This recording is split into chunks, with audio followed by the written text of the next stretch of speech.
Daylight, my MVVs, welcome. Report has it that the great lion exploded in anger. No one has the right to tell my wife who to pray to and who not to pray to, and how to pray and how not to pray. How dare you? They said the noise outside the Jewel's villa was getting louder and louder. Voices were mixing, women shouting, the Jewel's family trying to defend themselves, the palace aide trying to calm people down. The argument was already too much. Even people who were not involved were now standing outside their houses, watching like it was a morning drama. Inside the main palace building, the Great Lion had just finished,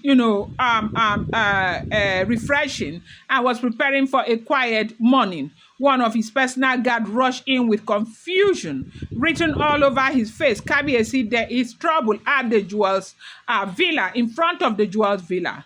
Women are shouting. They're accusing her again about, last night prayer. The prayer thing has started again. The Great Lion froze for a moment. He turned sharply and asked, "Prayer, what happened to prayer? What did they say this time?"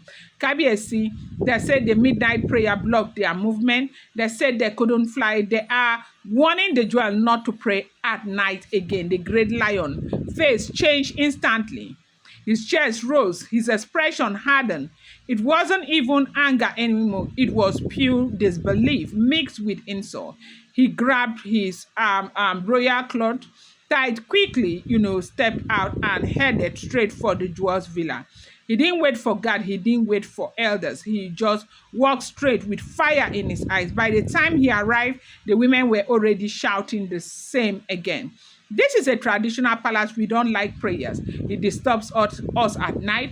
We can't move. We can't fly. It blocks us. Before the Jewel or her family could respond, again, the Great Lion's voice cut through everything like thunder. Enough!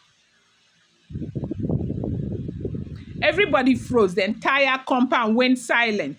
Even people who were whispering stopped immediately. The Great Lion stood there at the entrance of the Jewel's villa, looking at every single woman with disappointment and anger boiling in his heart. What nonsense is this? What am I hearing this morning? Who gave any of you the right? Who gave you the right? Listen well. Any of you, as in who gave you the right? Who gave any of you the right to tell my wife or her family what to pray to, who to pray to, or how to pray? Who?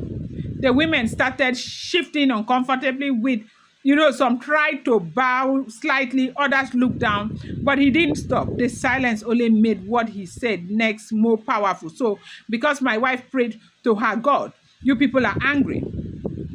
One of the older women tried to speak, and the Great Lion, not just the Great Lion, people who were with the Great Lion shut her up. The Great Lion continued, "Are you out of your minds? You stand here in broad daylight telling my wife that her prayers is disturbing you. Are you not ashamed of yourself? Are you not tired of all your evils? Are you not tired of all your evil? Do you live inside this?" He was looking at their faces. "Do you live inside this palace?" The woman that the Great Lion was asking said no, that she's not living inside this palace, she's living behind the palace. You are complaining that prayer stopped you from flying at night. Flying to where? Flying to do what? What exactly were you doing that the prayer blocked you? Are you not ashamed? Aren't you people tired of this evil you do in this town? Are you not tired? To know that, this kind of evil is happening here is one thing. But to know that people are, proudly portraying themselves as evil is another thing. What is wrong with you? So you people have the guts, the audacity to come to my wife's villa and warn her not to pray. In my palace, in my presence, you think I am like, what is wrong with you? He stepped closer. None of you could, as in they said, none of them could look at the Great Lion's face. He continued with his voice rising. When you people say prayer blocks your movement, do you even think before talking? What kind of movement are you doing at midnight that ordinary prayer will stop? What type of flying are you doing that cannot happen unless the palace is spiritually quiet? They said the silence became heavier. These women didn't know what to say. The great lion said, you should all be ashamed of yourself. It was then that one of them started saying no. That it's not as if they are saying it's not letting them move. It's just the noise from the prayer. That was how the great lion drove them out, drove all of them out of the palace, drove them out. This is what we are hearing. I'm going to bring you more update. Do not forget that these are all alleged, rumored, unverified information making the rounds on social media and should not be seen as fact.